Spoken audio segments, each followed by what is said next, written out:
Friends, what would you say if I were to tell you that this COVID pandemic, that which has been tormenting the mankind for the last 1.5 years, and for which there seems to be no answer, no end in the near and foreseeable future, can be put an end to, can be eradicated, that too in a span of just 2 months.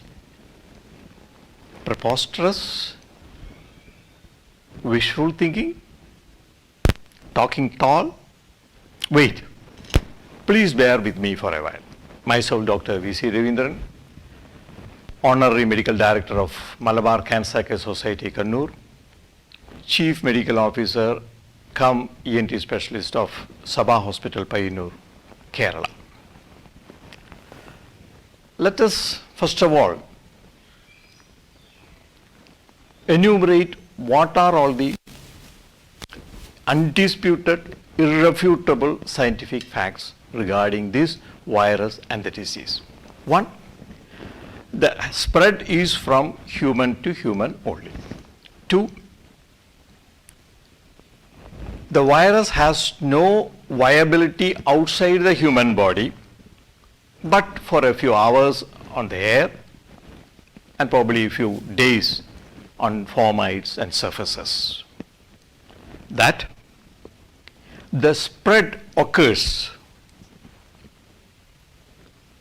when the respiratory secretions from the affected person's nose or mouth gets deposited in the mucous membrane of the nose and mouth, or occasionally of the eyes, of a healthy person. 4. That soap and alcohol, that sanitizer, inactivates the virus almost instantaneously. And that a good mask worn correctly by the patient and the affected and the contact almost diminishes the transmissibility to almost nil to negligible levels.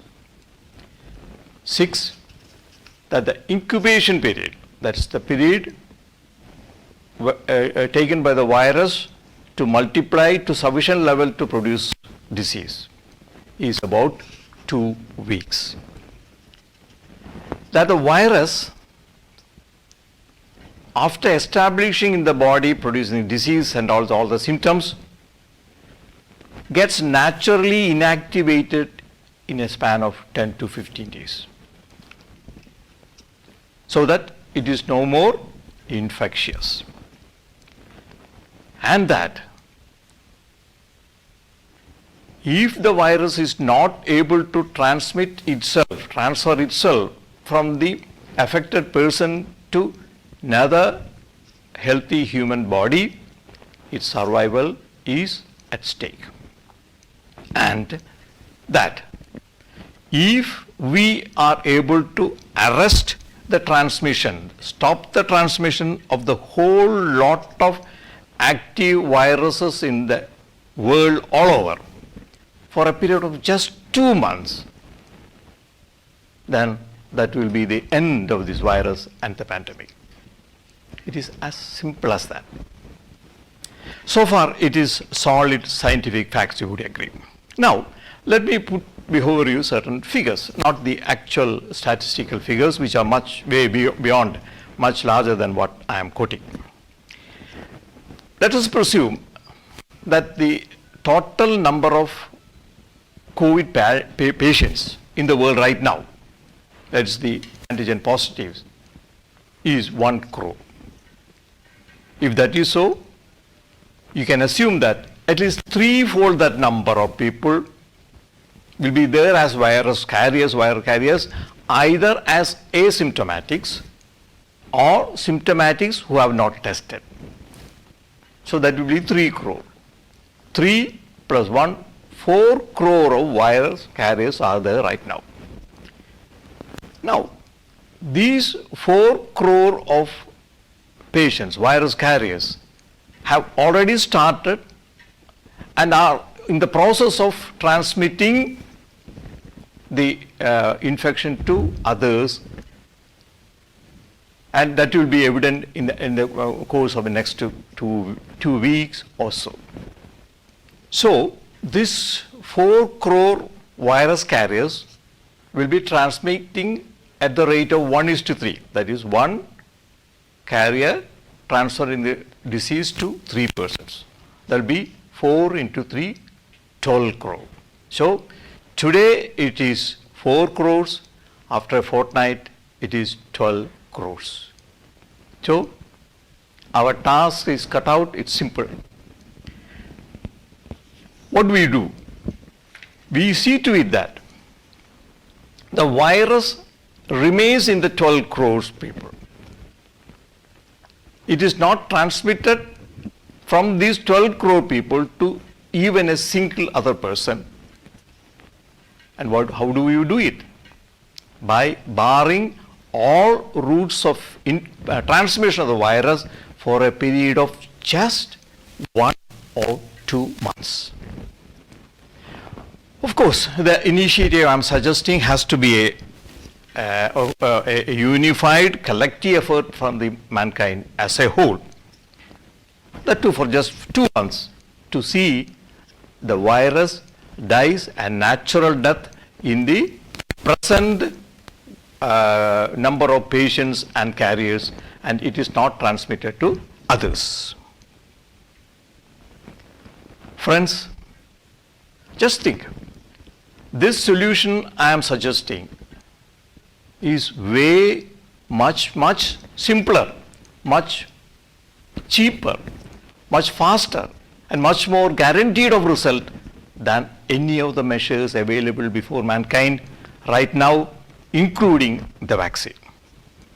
But I reiterate, for this experiment to be fruitful, there has to be a unified, willful, concerted, committed, and synchronized effort by the human race in toto. Friends, when it's a question of the mere existence of the mankind, if not now, when are we going to do this? Let me come to the exercise proper. It's simple.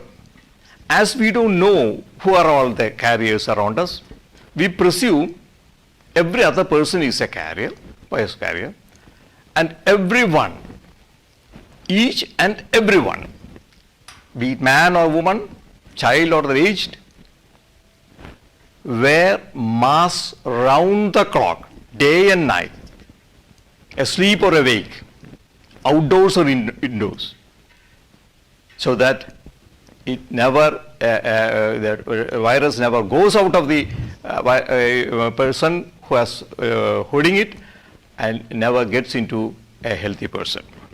This has to go for just 1 or 2 months only. Needless to say, the mask has to be appropriate and it has to be worn appropriately.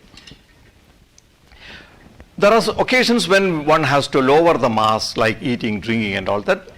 Definitely we can keep distance, to see that we keep distance, or at least avoid face-to-face contact. Other measures like soap, sanitizer, social distancing, avoiding crowd, all has to be followed up very diligently for these 1 or 2 months. I know we have been practicing this all these 1.5 years to practically no avail. But what I suggest, we do it in unison, systematically, uninterruptedly, and synchronously for just 1 or 2 months.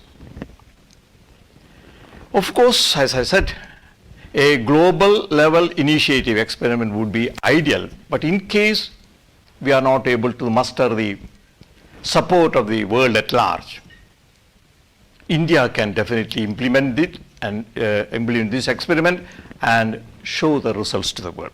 At least this tiny state of Kerala, I'm sure, will rise up to the challenge and be a model to the world once again. Gandhiji, as he is his wont, again shows us the way. The scheme I suggested, the solution I suggested is in fact a form of Gandhiji's tried and tested passive resistance or non-cooperation movement. Only that this time the non-cooperation is against the COVID and its spread. A doubt likely to be raised, of course, is whether the society, the community at large, would offer sufficient support without which, of course, this experiment will be a futile exercise. I am of the strong opinion that the present psyche of the general public, frustrated by the repeated lockdowns, containments and whatnot, and the resultant economic insecurity, compounded by the ever-looming threat of the COVID infection, is most receptive to a suggestion of any short-term remedial measures, provided it is presented and explained to them lucidly. If the right persons give out the clarion call in the right way, I am sure the populace will heed to it and welcome it wholeheartedly. Of course, being a global or national or state level exercise, so much of planning has to go into it as to the the time and the mode of commencement, ensuring the availability of good masks and sanitizer, ensuring the sustenance of the have-nots, so on and so forth. But the expenditure incurred in that aspect, how much large it is, I'm sure is much less than what the world has lost already and what the world is going to lose if not we act now. I repeat again, if not now, when are we going to take up the gauntlet? I quote a very popular Malayalam poet, Vaila Ramavarma. നഷ്ടപ്പെടുവാൻ വിലങ്ങുകൾ കിട്ടാനുള്ളതു പുതിയൊരു ലോകം പുതിയൊരു ലോകം പുതിയൊരു ലോകം. He says, you stand to lose nothing but your shackles. What you gain is but a brand new world, a brand new world, a brand new world. Jai Hind.